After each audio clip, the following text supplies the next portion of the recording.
నిన్న వైకుంఠ ఏకాదశి కదా, గుళ్ళు గోపురాలన్నీ భక్తులతో నిండిపోయినాయనుకో రాదుండ్రి. విష్ణుమూర్తి గుళ్ళకాన్న అయితే కాలు పెట్ట సందు లేదు, పొద్దాక జరుగుతూనే ఉన్నాయి పూజలు. ఇలా శివుని గుడి కాడ జరిగినాయి. ఎంత పెద్ద లైన్లున్నా భక్తులు అందరూ పోయి మొక్కులు మొక్కచ్చిండ్రు. పెద్ద పెద్ద గుళ్ళకాడ చిన్న చిన్న తక్లీఫ్లు కూడా అయినాయి. కిందనో మీదనో పడి దేవుని దర్శనం చేసుకున్నాకనే అందరు మనసులు నిమలబడ్డాయి, ఒక్క గీసారి మనసు తప్ప. ఏకాదశి నాడు ఎగిలివారంగానే తిరుపతి వెంకన్న దర్శనం చేసుకుంటూ పెదరాయుడు. లోపటేం మర్యాదలు జరిగినాయో తెలియదు గాని ఇక్కడ ఎక్కువ శాతం డబ్బున్న వాళ్ళకి మంచి దర్శనం. అగో మేమనాల్సిన మాట నువ్వంటవేంది సారు? గుడి ఆఫీసర్లకు అసెంబ్లీ రౌడి కూడా బికారి భక్తులెక్కనే కనిపిస్తున్నట్టుండు.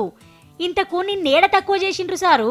ఆ ధ్వజస్తంభాన్ని తాకి లోపలికి వెళ్ళాలి అంటే జనం ఎక్కువ ఉన్నారండి, వద్దనుకున్నామండి అంటే మీ ఇష్టమేనా? అరే ధ్వజస్తంభం ముట్టుకోనియలేదట.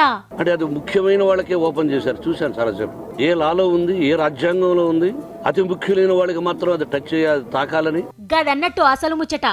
పండుగ పూట గుడికొస్తే ధ్వజస్తంభం ముట్టుకోనియలేదని చిన్నతనం అనిపించినట్టుంది మోహన్ బాబన్నకు.